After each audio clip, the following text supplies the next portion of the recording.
Oi, tudo bem? Meu nome é João Pedro, sou aluno de economia da USP, membro da SC13, começa esse ano. E hoje eu vou dar uma aula para vocês sobre princípios da economia. É uma aula que vai ser voltada para debate, mas economia é uma ciência muito ampla e dá para ser aplicável em várias situações. Até um disclaimer para vocês entenderem o que é economia. É a ciência da escolha. A gente estuda quais são as escolhas que os indivíduos, os agentes tomam, por que eles tomam essas escolhas, como eles fazem essas escolhas, as consequências dessas escolhas. A gente analisa por que o governo tomou a decisão, e ao mesmo tempo por que a empresa tomou aquela decisão, porque sei lá, o indivíduo tomou aquela decisão. A gente analisa como cada escolha afeta a outra e qual é a consequência delas. E como isso também afeta as escolhas desses mesmos agentes e o ciclo continua. É muito importante deixar claro isso porque isso é aplicável para tudo. A gente toma decisões, a gente faz escolhas todo o tempo. Então, é muito legal entender isso e como isso pode ser aplicável em várias situações, tanto no debate, sem ser de temas voltados à economia, tanto em questão de vida acadêmica, abordagem para problemas, etc. Ok, continuando a aula, eu dividi ela em três partes. Teoria econômica, que a gente vai tratar justamente desses conceitos de tomar decisão e escolha de maneira mais um pouco aprofundada, não tanto, vai ser bem dinâmica, vai ser bem intuitiva, mas um pouco mais do primeiro nível de pensamento.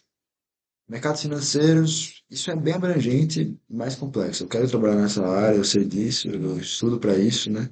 Mas eu vou trazer bem aplicável para os debates mesmo. Vocês vão entender como eu vou trazer, vai ser bem legal assim, a maneira de abordar, vai ser bem voltada a debates. Eu quero que todo momento vocês fiquem pensando como eu vou aplicar isso no próximo debate. É isso. Macroeconomia.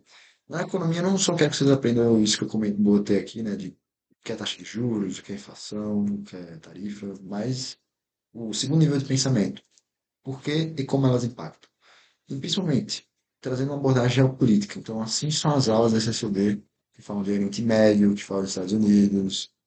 Esse é trabalho brilhante, assim, da nossa presidente, e vocês vão gostar também. Espero que vocês também gostem da minha. Tá. Indo para o primeiro ponto da aula, que seria teoria econômica. Teoria econômica é algo bem amplo mesmo, assim, então eu vou trazer de maneira bem resumida aqui para vocês. A primeira parte é entender um pouco dos pensamentos econômicos e conceitos importantes. Aqui acho que estão vendo vantagem comparativa, eficiência econômica. Fique com eles na cabeça. Veja, a moção é: esta casa apoia o livre comércio com o mundo em desenvolvimento. Então, o que quer dizer isso? É para justamente países que estão em desenvolvimento, como o Brasil, como Índia, adotarem uma postura de livre comércio, tipo, em relação entre eles, né? Isso foi o que eu entendi. Ou seja, é uma maneira de você ter abertura comercial e fazer trocas, né? Resumindo, seria isso.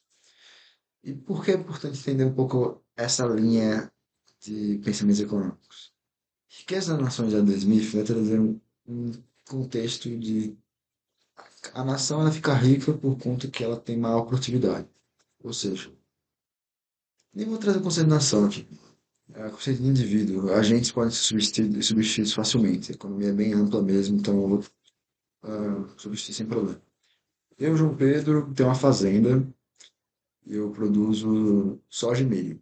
E a Elisa tem uma fazenda e produz soja e milho. Eu produzo 200 toneladas de milho e 1.000 toneladas de soja. Ela produz 100 toneladas de milho e 200 toneladas de soja. Pô, eu produzo mais milho e mais soja do que ela. Você concorda comigo que a cada milho que eu produzo, tipo, a cada tonelada de milho que eu produzo, eu abro mão de 5 toneladas de soja? Meio que é uma proporção, né? Não vou dizer, tipo, vocês vão dizer, não é abre mão.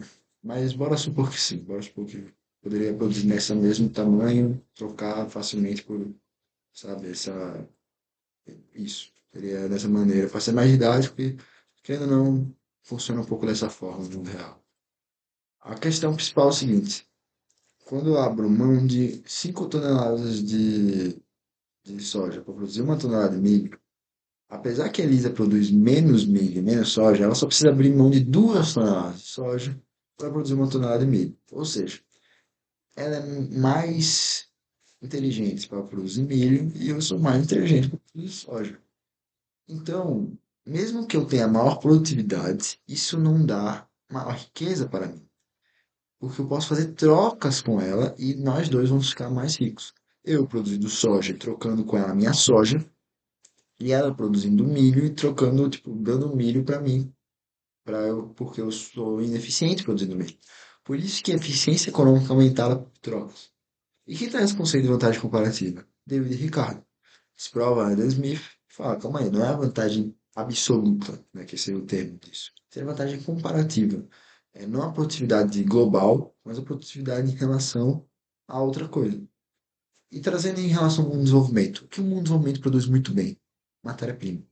O Brasil é um país agroexportador. A gente produz soja muito bem, a gente produz, faz carnes de primeira, mas não somos um país que exporta tecnologia. A gente importa tecnologia, a gente importa maquinário industrial para produzir. Essa a questão. E quando a gente traz isso para o debate, o governo vai defender, não, calma aí, a vantagem comparativa vai aumentar a eficiência econômica, porque o Brasil vai focar no que ele faz melhor. Mas o oposição vai dizer, calma aí, isso é um problema, porque isso pode fazer que o Brasil foque, né, muito inteligente, né, caso a gente se resuma no primeiro plano de pensamento, no que ele faz melhor, esqueça as outras coisas, o que vai acontecer uma desindustrialização, e tanto o Karl Marx, que vai trazer muita questão da desigualdade para ele, quanto o Darwin Blue, que vai trazer por que nós somos fracassos, ele vai falar da produtividade de cada país, vão trazer que isso é ruim. Isso vai gerar desigualdade, isso vai gerar pobreza, porque o Brasil ele vai produzir só o agronegócio, ele pode ser produtivo naquilo, mas ele vai ser muito baixo produtivamente em relação à indústria, e isso vai fazer com que ele não seja tão eficiente assim, mesmo ele focando no que ele faz melhor. Então, olha como eu trouxe aqui duas correntes econômicas opostas, né, em debate, nesse aspecto do debate, porém sempre voltando à economia e trazendo os conceitos econômicos. Então, decora esses termos aí. Vantagens comparativas e eficiência econômica. Muito importante. Se vocês dizerem isso, explicarem um pouco melhor, vocês podem encaixar em todo o debate. Né? Continuando. Eu trago a seguir só um pouco da modelagem que a gente gosta de usar na economia, né? Transformar ideias em gráficos. Você deve já ter ouvido falar da lei da oferta e demanda. Vou trazer ela bem rápido aqui. É justamente esse gráfico. Por exemplo, esse é o ponto ótimo da economia. Numa economia perfeita, né, de propriedade perfeita, esse seria o ponto ótimo. O, o, teria essa oferta e seria demandado justamente isso. Só que às vezes não acontece isso, às vezes não está no ponto ótimo. Então, às vezes, quando vocês trouxerem da base da economia, não, isso segue a lei da oferta e demanda. Você vai falar, opa, calma aí, a gente não vive num cenário de competitividade perfeita, então esse ponto ótimo não vai existir. Caso a pessoa defenda que aquele ali é o ponto ótimo, ou caso eu defenda que a lei da oferta e demanda aplica, ela aplica-se sim, obviamente, mas às vezes você vai falar, calma aí, isso é exceção, isso daí não cabe, isso daí é. A gente está tratando de um caso excepcional que a lei da oferta e demanda não estará atuando de maneira perfeita, né? Literalmente é o conceito que a gente define a economia. Perfeito, assim, tipo, é uma competitividade perfeita. Então isso daí não está 100% verídico. É outro ponto a se anotar. A economia ela traz várias abordagens. Então não compra a primeira abordagem do seu oponente. Você só pega aquilo dali e tenta refutar ele e de alguma maneira refutar isso, caso ele traga algum cenário de demanda, de oferta e demanda, ou algo relacionado a esse sentido. E esse outro conceito é muito interessante, que é curva de utilidade. Aqui eu vou trazer um exemplo que é, você pode ver, ó, 10 aqui, 24 horas aqui, horas de estudo e nota da prova. É muito interessante isso, porque pensa assim, tipo, se eu estudo 1 hora, cara, olha como eu evoluí. Estudando 1 hora, eu poderia tirar zero se eu estudasse nada, mas estudando 1 hora eu já consigo tirar, pô, perto de 5. Só que, beleza, é a segunda hora de estudo. talvez ela seja mais ineficiente, mas eu ainda subo bastante. Só que, sei lá, bora trazer lá para o final. Enquanto estou estudando 20 horas, estudar mais uma hora vai fazer tanta diferença, assim. Muito importante fazer isso, porque às vezes, tipo, a gente tem um conceito da economia, sei lá, quanto mais melhor, conceito da economia não, é senso comum, quanto mais melhor. E é verdade, quanto mais melhor, provavelmente. Mas será que quanto mais na 20ª hora é a mesma coisa, quanto mais na primeira hora? Bora aplicar isso nos debates. Bora trazer isso. Às vezes a gente vai tipo, ter uma moção que alguma casa vai defender que haja mais incentivo a tal coisa, haja mais gasto em tal coisa, e vai falar, calma aí, eu defendo que haja gastos, mas não dessa maneira que você está trazendo. A partir daí vai ficar ineficiente, e por isso a gente é contra. Sei lá, tô dando um exemplo meio que hipotético aqui, mas é para justamente trazer esse fato. Como o Thomas Sowell falou, na economia não há soluções perfeitas. Então, sempre vai haver soluções divergentes e eu quero que, não que o debate seja perfeito, mas que vocês consigam trazer esse conceito. Benefício marginal decrescente seria o conceito, economicamente falando, correto, assim, de trazer academicamente falando. Mas eu acho que dá para trazer dessa forma, assim, de maneira intuitiva. Tipo, pô, será que eu fazer, beleza, eu comer uma pizza vai me saciar, mas eu comer a quinta pizza, será que vai fazer bem? Sim, talvez não. Às vezes tem coisa, nem sempre tudo funciona com isso, tá? Às vezes vão ter curvas de utilidade diferentes. Às vezes realmente vai ter algo que quanto mais melhor, entendeu? Quanto mais melhor e fica cada vez melhor, mas na maioria das coisas isso é aplicável, tá? Tá, agora beleza. Trouxe esses conceitos aqui, bora relacionar a questão de mercados financeiros, né? Eu vou trazer uma moção bem interessante aqui para vocês nesse ponto, né? Que é o seguinte. É uma moção que vai falar, tipo, limitaria a influência de capital de risco em pequenas empresas. E aí eu vou trazer três pontos aqui. Os conceitos chaves da economia. É muito importante, de conceitos chaves do mercado financeiro. É muito importante vocês entenderem isso, porque são conceitos bem abrangentes, tá? Vou elencá-los aqui. O primeiro deles eu trouxe, assim, risco. Pensar no risco. Risco é a possibilidade de acontecer tal coisa, né? Tal evento, isso vai acontecer que pode gerar perdas e ganhos. Tá, beleza. A gente traz risco aqui, capital de risco, tá? Mas como a gente pode ver, tipo, em relação a isso? Por que a gente defenderia, limitaria a influência, né? E por que ele fala uma escolha em termos de custo-oportunidade? É porque custo-oportunidade seria a segunda coisa que eu trago aqui. É meio que o benefício que se perde ao optar por uma alternativa em detrimento da melhor opção disponível. Às vezes, se, por exemplo, essa casa defenderia limitar a influência do capital de risco justamente porque, se custo oportunidade, eles poderiam, em vez de, sei lá, optar por um capital de risco. Capital de risco seria tipo um capital de investidor de um fundo, tipo, não seria de um banco, entendeu? Não seria empréstimo de um banco. E aí a questão é o seguinte, pô, com essa oportunidade, às vezes eu preferia optar por uma opção mais estável, né? E essa opção mais estável, ela geraria menos risco para mim. Então já se coliga, né, em relação a isso, né? Mas isso é um conceito bem amplo, custo de oportunidade, trago. Isso é bem trazível, assim, tá? Custo de oportunidade, eu abro. Como a gente toma decisões todo o tempo, a gente sempre vai estar, às vezes, abrindo mão de algo melhor. Entendeu? Eu poderia não estar gravando essa aula para vocês, tá? Assim, TV aqui. Mas eu preferi gravar essa aula. Talvez eu esteja errado, e talvez eu esteja abrindo mão de assistir TV e perdendo meu tempo. Então, a realidade é que isso é bem trazível assim, para várias situações. Então, trago isso, tá? Custo de oportunidade é algo bem legal. E é o conceito de valor, e como eu elenco ele aqui? Então, o valor, ele é, tipo, o benefício gerado no futuro, olhado pela perspectiva presente, e seria isso que seria o valor em relação ao ativo. Qualquer ativo traz daí. Basicamente, o benefício gerado no futuro. Então, posso ficar dando exemplos aqui meio esdrúxulos, não é o objetivo da aula, mas economia é muito legal porque dá para fazer isso. Eu recomendo o livro Free Economics, podem ler. Ele dá exemplos super esdrúxulos que se vocês gostam de ler, vocês vão adorar. E aí, a moção traz esse conceito de valor em relação a isso? É realmente, tipo, se o valor é o benefício gerado no futuro, eu priorizar ah, crescimento sustentável das empresas, eu poderia abrir mão desse capital de risco que às vezes Ele cobraria uma porcentagem maior do meu negócio, ou ele seria um capital. Isso acontece, tá? Fundos de investimento emprestando a taxas muito altas. Não, eu preferia a opção mais estável. Só que nem sempre isso acontece. Capital não é é algo abundante em um certo aspecto, mas não é algo que vai ser.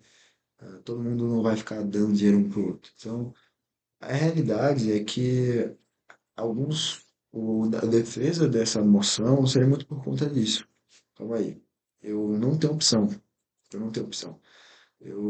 Por conta disso, eu preciso recorrer a fundos de investimento que vão investir nessas empresas pequenas para que eu consiga evoluir de maneira rápida, de maneira inovadora, né? Tipo, no sentido de uma startup, né?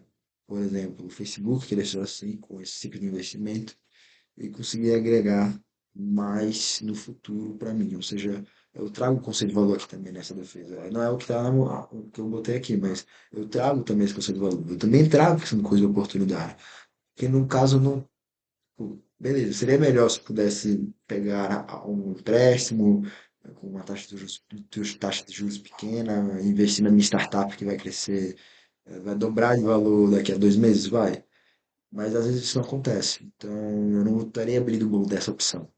Então, se for para depender de eu pegar dinheiro meu, ou pegar dinheiro de um fundo de investimento e que vai me ajudar a construir essa empresa, talvez eu prefira o fundo de investimento. E se não for essa opção, talvez seria ou ter esse negócio ou não ter. E aí cada empreendedor vai ter sua ideia, você vai poder defender isso nesse argumento. E é basicamente isso. E trazendo para outros momentos, assim, esses conceitos são muito importantes, tá? Tipo, quando a pessoa fala, o valor de tal coisa. Calma aí, qual seria essa definição de valor aí? E aí a pessoa poderia falar outra coisa, falar, você, tipo, abordar dessa forma, falar, ó, se o valor, o benefício gerado de tal coisa, aí ele passa para a lógica utilitária, gente na filosofia, e se eu vejo que esse benefício gerado no futuro de tal coisa, de tal aspecto, de outro debate, tá? Sei lá, isso pode ser sobre arte, que tem um olhar muito subjetivo. Às vezes eu falo, calma aí, às vezes não, eu não vou investir na arte, não vou investir na cultura, porque não tem um benefício gerado por aquela obra de arte, tá? Sem o seu aspecto subjetivo. Então a gente pode abordar, vou investir em indústria, tecnologia. Outra moção totalmente hipotética, inventada agora, mas que a gente pode trazer esse conceito. Depois da oportunidade, trazer várias vezes assim, tipo, você sempre abre mão de fazer de tal coisa para. E esse é o custo de oportunidade, o benefício que você está perdendo ao não fazer aquilo. Importante vocês trazerem em outros debates, outras moções. Agora, outro ponto que a gente vai também trazer uma análise de moção, que eu não botei texto para a gente até fazer juntos aqui, vocês pensarem também, e eu pensar também, né? A questão é que esta casa nacionalizaria qualquer empresa, considerada grande demais para falir. Aí eu parei em quatro argumentos, né, basicamente. O argumento que eu pensei assim foi, cara, sim, né? Porque o que acontece quando uma empresa grande cai? Pô, a bolsa dos Estados Unidos quebrou naquela época, o governo teve que intervir. Isso já acontece na prática. Então o governo teria que toda hora corrigir a ineficiência econômica, então, a eficiência econômica que eu trago no começo da aula, agora a ineficiência econômica das empresas. E aí, outro ponto que eu trago também, que poderia ser a extensão do governo nesse caso, seria que, além da ineficiência econômica que acontece decorrente das atitudes dessas empresas, que acabam agindo de maneira irracional, eu falo que, ó, beleza, também as empresas elas não pensam no bem-estar comum, elas pensam muito no seu próprio bem-estar. E aí acaba não tendo um benefício social. Isso daí vai se ligar com ideias da economia também, de bem-estar comum, bem comum. Recomendo vocês lerem aí Teoria dos Jogos e Teoria da Escolha Pública. Muito legal. Teoria da Escolha Pública eu vou falar agora aqui também. Os dois escolheram, mas é basicamente que seria a defesa desse argumento até, que eu vou trazer aqui. Basicamente que, tá, o que o governo está falando está errado, porque o, go- tanto o governo e empresas funcionam na mesma lógica, de benefício próprio. Você pode ver, os políticos aí, não vou entrar em relação a partidarismo nem nada, Mas muitos deles pensam só no benefício próprio, né? Então, isso seria similar também o que acontece no setor privado. Muito importante deixar claro isso. E tá, e qual foi a minha defesa, né? Porque o importante debate é isso, a gente analisar os contrapontos. A gente analisar não só o que eu vou falar, mas também o que o oponente vai me dizer e como eu posso rebater por conta disso. Beleza. Seria que, primeiro, seria um gasto muito gigante, assim, por 10 empresas compõem metade da Bolsa Brasileira. Isso é um absurdo, assim, se é para pensar de termos de tamanho. Nacionalizar essas 10 empresas, que não só seriam, tipo, só essas, grande demais para falir, que é importante até definir esse conceito que seria grande demais para falir, seriam empresas de saneamento, de bens social, saneamento, energia elétrica, ou seriam empresas muito grandes que, caso elas falissem, geraria um caos econômico. É importante até definir isso, né, na hora da moção, mas partindo do pressuposto, são empresas grandes mesmo, pô, seria 50%, pô, muita coisa, seria trilhões, né? Então, seria algo que seria eficiente economicamente fazer, eu não estaria tendo um custo de oportunidade de, tá vendo? Já trouxe outro conceito, mas um custo de oportunidade de eu gastar esse 1 trilhão comprando essas empresas, eu não poderia estar investindo em saúde, educação, segurança. E outra coisa que eu trago é a ineficiência econômica de novo, mas agora nos olhos do Estado. Como eu falei, teoria da escolha pública. Essas pessoas, tipo, o Estado funciona da mesma maneira que empresas privadas. Empresas privadas são ineficientes, o Estado é ineficiente.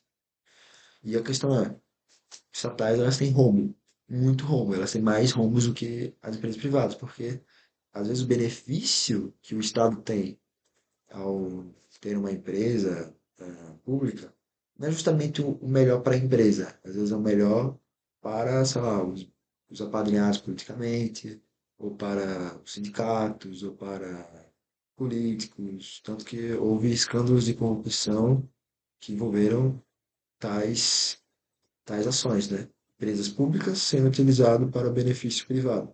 Então, talvez não seja por isso que elas fazem tem rombo recorde, talvez seja por realmente incompetência gerencial. Mas são dois pontos para a gente trazer e ponderar, né? É importante sopesar também, não adianta ir full assim na nacionalização, também não adianta ir full na não nacionalização. Sempre bom equilíbrio, porque existe case de sucesso também. Muito importante deixar claro isso. Existe case de sucesso em empresas públicas muito boas, existem empresas privadas muito ruins. Eu acho que é importante deixar claro isso para a gente não esquecer de sopesar e ao esquecer de sopesar você vai acabar talvez tendo um pouco menos de profundidade e isso vai não ser tão bom assim na hora do juiz avaliar qual lado seria o vencedor do debate. Indo agora para o nosso último tópico da aula, que é macroeconomia. Gostaria muito que vocês entendessem isso, não só da maneira como eu falei, analisando sem contexto, mas analisando o contexto e o ciclo macroeconômico, ciclo econômico, né? Como a gente fala na academia, nos estudos de economia na faculdade. Por quê? Porque é muito importante. Porque as coisas não acontecem de maneira linear. Eu acho que é importante, o seu pensamento é muito importante por conta disso. As coisas acontecem em ciclos. Então, mesmo que algo gere algo positivo, esse algo positivo depois vai, tipo, depois de um tempo não vai se tornar tão positivo assim, isso vai gerar uma queda, que vai gerar depois uma melhora, e por assim vai. E é isso que eu trato nesse ciclo da economia. E por que o exemplo do carro? É porque é o seguinte, ó, na expansão e na recuperação, meio que você tem um capital assim, vai, tipo, você tem fácil acesso ao crédito, né, e vai conseguir, sei lá, pegar emprestado para comprar um carro, que seria no pico. A economia tá tudo top, tá muito boa, aí vem um banco central, né, e vai botar juros altos, aí as pessoas vão reclamar, por que tá dando juros altos agora? Porque essa economia tá no seu pico. Depois disso vai cair, aí vai ter uma recessão técnica, e aí eu botei o exemplo meio esdrúxulo, eu depois me arrependi um pouco do exemplo desse carro. Falei que eu precisaria alugar o carro. Porque ela não ia chegar a vender esse carro, ela não precisaria vender, mas, cara, eu posso ter um carro, mas eu não posso dirigir. Basicamente isso. Aí eu botei que eu precisaria alugar o carro. E aí, recessão técnica, vai ter queda do PIB, o desemprego vai aumentar, e esses juros altos, eles podem cair para estimular a economia. Porque o que acontece? Se for muito grave mesmo, Se a queda, tipo, o pico for muito alto e realmente a economia às vezes está numa situação bem ruim, isso pode pegar, pode acabar tendo uma recessão, uma depressão, na verdade. Que aí a atividade econômica está muito baixa, você vai ter que vender esse carro hipotético, e aí a economia vai botar juros baixos. Tipo, na pandemia, por exemplo, teve um juros muito baixos, porque aí estava em estado de depressão, assim, tipo, foi algo externo, né? Acabou afetando como a economia é regida, mas realmente foi algo meio que devastador e o governo tem que tomar atitudes para estimar a economia. Ou ele está em outro caso. Então, no caso, a economia que está em pico, beirando uma recessão. Juros altos, só que já está reduzindo a atividade econômica, né? Isso no mundo, globalmente, está acontecendo. Isso vai ser importante, porque o próximo slide vai falar um pouco disso, de uma visão não só Brasil, mas global, assim, mas voltada aos Estados Unidos. E é isso. Eu queria que vocês entendessem isso porque, veja, juros altos é ruim? É, é. Ninguém gosta de ter que financiar mais seu carro ou seu apartamento. Mas isso acontece por um motivo, para reduzir a inflação. Só que a inflação alta, ela é ruim. Cara, a inflação alta é consequência de uma economia muito ativa, né? Às vezes a inflação ela é potencializada por conta de atitudes do governo, como o governo gasta mais, certo? Que injetar mais dinheiro na economia. Mas ela não é necessariamente ruim, ela é só uma consequência, entendeu? De aumento generalizado dos preços. Que às vezes vai correlacionar com o governo injetar mais dinheiro na economia, seria também aumentar a base monetária, de certa forma. E isso acontece de maneira, tipo, essa depressão, esse pico acontece em casos mais extremos, tá? Normalmente, às vezes a gente fica em fase de, tá bem, tem um pico, né?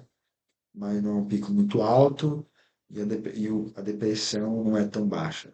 Mas acho que a análise não é para vocês entenderem o ciclo econômico. A análise é para vocês entenderem que, por exemplo, num debate, se a pessoa defender que o governo já dinheiro na economia, isso vai contrapor e falar, beleza, isso vai aumentar o PIB agora, mas depois, no futuro, vai gerar uma inflação maior que vai ter que ter juros altos para diminuir isso, isso vai gerar consequências indesejadas do seu argumento. Entendeu? Será que o governo, nesse caso, ou sei lá, essa casa pensou numa consequência do argumento? Talvez não, né? Então, eu acho que é muito importante trazer isso. Tipo, vocês podem ir no segundo nível de pensamento. Se a pessoa vai falar, não, eu quero que o governo gere dinheiro na economia porque vai aumentar o PIB. Calma aí, beleza, vai aumentar o PIB, talvez diminuir o desemprego, mas isso depois vai gerar inflação, vai ter que ter juros mais altos, que vai gerar uma recessão no futuro. Esses mecanismos melhor, né? Estou simplificando aqui, mas só para vocês conseguirem ir no segundo nível de pensamento, né? Vocês conseguirem contrapor o governo, não necessariamente sendo contra a tese que vai aumentar o PIB, porque provavelmente é verdade, assim, tipo, tudo mais constante, a gente usa esse termo na economia, né? Tudo mais constante, ceteris paribus, tá bem legal aí, galera do direito, usar termos em latim. Tudo mais constante, aumentar o gasto do governo não aumentaria o PIB. Mas talvez não, né? Talvez porque às vezes o governo teria que pegar imposto das pessoas, e isso aí reduziria o consumo. Eu tive isso recentemente na aula e temos estudos que falam que não afeta, temos estudos que falam que afeta.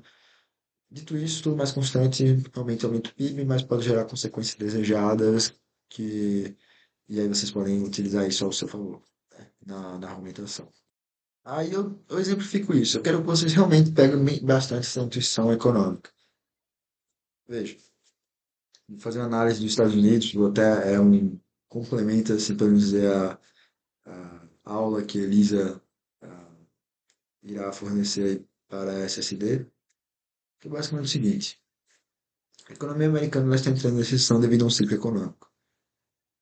E aí, isso vai se coligar um pouco com a moção que eu vou apresentar para vocês. Spoiler, né?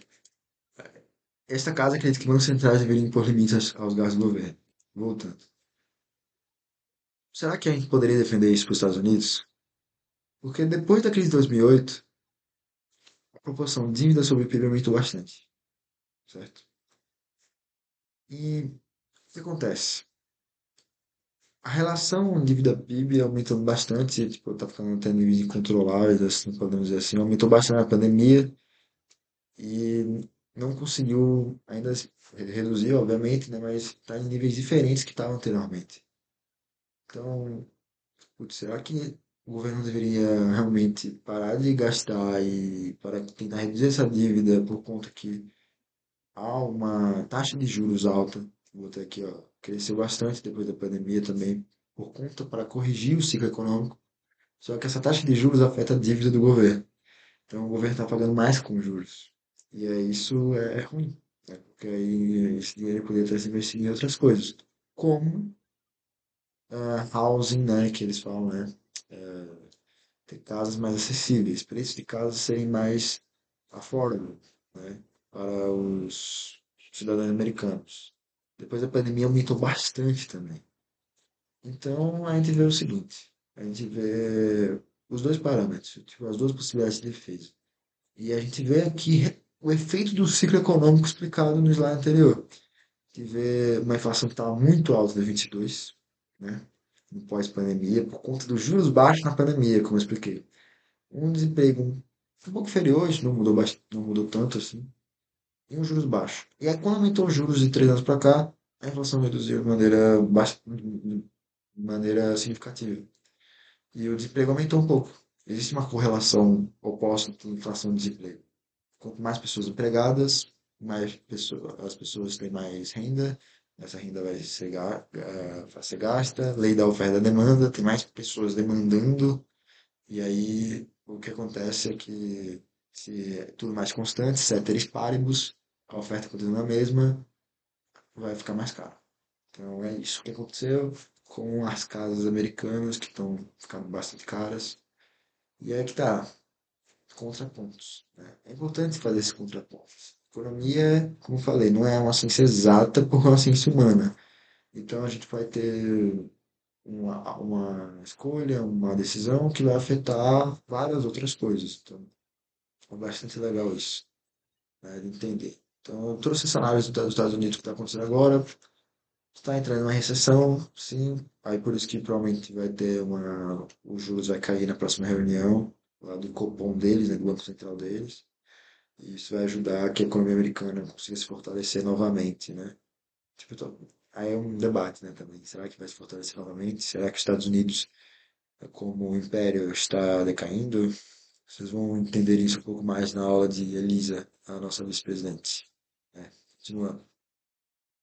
Agora entra na moção de fato, a moção análise que eu trago. Depois eu tenho uma moção desafio, que é uma moção, tipo, obviamente eu não escrevi tudo isso, né? Eu botei no chat GPT, então tem um crivo para entender isso, mas eu li, eu gostei do argumento que eles trouxeram. Eu vou resumir aqui. Tipo, o Opening Government vai abrir falando, tipo, ó, tipo, isso daí tem que limitar, porque isso protege o governo de fazer gastos populistas, isso é bom porque esses gastos populistas, eles são ruins a longo prazo. E a defesa, a oposição vai falar, calma aí, calma aí. Tá, tipo, essas posições técnicas, elas são tecnocráticas. Será que isso é democrático? A gente vai, aí não é algo que vai só contra a tese em si. Vai contra, tipo, o mérito da tese, né? Então, até a análise é uma estratégia argumentativa. Tá atacando um pouco mais na jugular nesse sentido, né? Falar, calma aí, tipo, será que é válido isso? Será que deveriam impor? Aí isso entra na análise da moção, né? E aí eu não vou ficar resumindo aqui esse debate. Acho que por isso que eu fiz os slides. Eu queria que vocês tivessem acesso rápido e fácil a esse conteúdo para vocês ficarem revendo, lendo várias vezes. Mas é o que justamente que eu trouxe, esse tipo, veja, existe trade-offs, né? Existe custo e oportunidade de cada ação, assim. Então, beleza, o Banco Central ele limitar os gastos do governo, ele vai ser bom por um lado, porque pode aumentar a credibilidade, pode proteger o cidadão. Mas será que tirar o poder do povo de decidir como esses gastos, que o governo seria democraticamente eleito, né, no caso, ah, nesse caso, poderia ser pior. Poderia ser pior por motivos que você poderia falar, motivos não ligados à economia, mas para mim é ligado à economia, porque querendo ou não, são escolhas e é importante dar voz às pessoas na hora de fazer isso, porque esses investimentos poderiam estar sendo com prioridades, como educação, saúde, infraestrutura. E aí, quando a gente for analisar né, em relação à economia, e ver o bem-estar da população, que é bastante importante, os benefícios que geram a população. Então, talvez seria melhor que houvesse esses gastos. Aí, abrindo para o segundo ponto, né, que eu trago aqui, que é a extensão, aí tem que usar argumentos diferentes. Na verdade, o governo ele já impõe limites dos gastos quando ele aumenta os juros, porque a dívida PIB, é o que eu falei, né? O governo se endivida para gastar na maioria das vezes, e esses juros eles são bem impactantes para o governo. Então, assim, até seria interessante trazer isso antes, né? Falar, ó, calma aí. Não é que eles tipo, eles não impõem limites, mas eles já impõem impeditivos, meio que eles incentivam o governo a gastar menos. Portanto, deixa daí é uma questão de incentivos mesmo. Incentivos é outro termo econômico, tá? Tipo, é óbvio que é um termo com intuição, né? Intuitivo, mas quando a gente fala muito de incentivos na economia, incentivos para que tal pessoa ou tal agente haja de tal maneira, né? E o Banco Central já faz isso, via juros. E aí, só que aí é que tá. Quando o que a oposição traz de maneira brilhante, calma isso, daí você está fazendo uma dupla penalidade. Só, tipo, tendo que o governo ele vai ser limitado e os juros também vão ser elevados por conta dessa coordenação. Isso vai fazer que, por exemplo, quando aconteça a virada do ciclo, o governo que poderia estar tomando as rédeas das atitudes vai depender do Banco Central. Isso vai centralizar bastante o rumo da economia em um só órgão, né? E isso vai afetar a questão que a gente falou da democracia, né? Do bem-estar social, e isso vai ser ruim, porque você vai disputar fazendo essa dupla limitação, dependendo muito da tecnocracia, que foi os pontos trazidos no primeiro governo, na verdade, na primeira posição, né, no Open Opposition. Então, acho que como eu falei, estou tentando resumir um pouco da aula aqui, né, só mostrar uma análise aí, que vocês estudassem ela, e, sei lá, treinassem aí. Vocês podem ver os argumentos, podem, não gostei do que o governo trouxe, vou melhorar aqui, como eu responderia essa apoia, essas coisas para vocês responderem também, tipo treino, tá? E agora, finalizando a aula, moção desafio, né? Bem legal aqui, vou mostrar para vocês. Tá, moção desafio. Você vai falar, nada a ver com economia, né? A moção desafio. Essa casa põe uma pausa no desenvolvimento de IA. Na minha opinião, tudo a ver. A realidade é que, como eu falei, a economia é bem ampla. Tipo, a gente vai. No começo da aula, eu botei lá, tipo, as 5 maiores empresas dos Estados Unidos, assim, tipo, da Bolsa Americana. Vou voltar depois que eu apertar essa moção, mas são empresas de IA, sabe? Então, vai trazer vários conceitos que a gente trouxe aqui um pouco na aula. Tipo, pô, essas empresas, elas são, sei lá, literalmente mais da metade da Bolsa Americana. A IA está muito inflada e está talvez gerando uma bolha, entendeu? Aí já liga a questão do mercado financeiro. A gente tá, tipo, tá comprando ações muito caras, correndo bastante risco por conta que são coisas de tecnologia de ponta que a gente só vê a aplicabilidade delas no futuro, o benefício que ela pode gerar no futuro, mas não sabe o tanto de benefício que ela vai gerar no futuro. Isso é porque vai ter utilidade, mas será que é da maneira que as pessoas estão prevendo? E é por isso que o preço das ações está muito alto, porque o valor que está sendo atribuído a elas por conta desse benefício do futuro está sendo muito elevado. Então, ó, já trouxe outros conceitos da aula aqui. E aí, eu acho que é um ponto muito importante, né? Que quando a gente vê a relação da IA, a pausa global no meio da IA, ainda vai trazer o custo de oportunidade. A gente vai poder defender de alguma forma, falar, calma aí, a gente dá uma pausa no curso da IA, a gente está tendo um custo de oportunidade gigantesco, porque a gente poderia acelerar várias coisas de maneira ah, muito ágil, de maneira assertiva, junto com a IA, que não vão acontecer. Isso daí gera um custo, né? Porque poderia ter menos tempo para desenvolver medicamentos, para ajudar a desenvolver novas tecnologias, coisas do tipo, né? Por exemplo, o uso no direito, o uso na medicina, da IA, então, tem recursos e oportunidades, mas Também, se a gente focar em outras coisas sem ser IA, porque o mercado foca tudo em IA, né? Inteligência artificial. Talvez a gente teria soluções melhores para os problemas. Talvez se a gente focasse, tá, em vez de uma IA para resolver tal problema, bora focar em resolver tal problema. Ou focar em resolver problemas que estão sendo, ainda continuam persistentes, né? Então, a questão do custo de oportunidade aí na mesa. E aí eu acho que é uma moção bem completa, é uma moção que vai falar muito de tecnologia, mas principalmente, quando a gente fala de tecnologia, quando a gente fala de política, quando a gente fala de filosofia, você vai sempre cair em conceitos que são muito correlacionados à economia. Qualquer área da ciência, qualquer área de humanas, você vai cair em conceitos relacionados à economia. Talvez não da maneira como a economia explica, mas invariavelmente vai ter conceitos de economia durante aqueles debates. Mesmo que não seja de maneira tão clara, mas vai ter. Então, é o desafio que eu proponho para vocês. Vocês tentarem argumentar essa moção utilizando conceitos que eu trouxe aqui nessa aula. Acho que é bastante válido porque é uma aula que foi preparada muito com carinho para todos os membros da SSD. Por isso que eu quero disponibilizar ela no Drive. Então, é isso. Fico muito feliz de estar aqui dando essa aula para vocês, ter disponibilizado meu tempo para vocês aprenderem um pouco mais sobre economia. Qualquer dúvida, podem me mandar mensagem, vou ser 100% disponível para tirar dúvidas em relação à aula e qualquer dúvida de conceito, pesquise no Google. Custo de oportunidade, pesquise no ChatGPT, eles têm definições legais.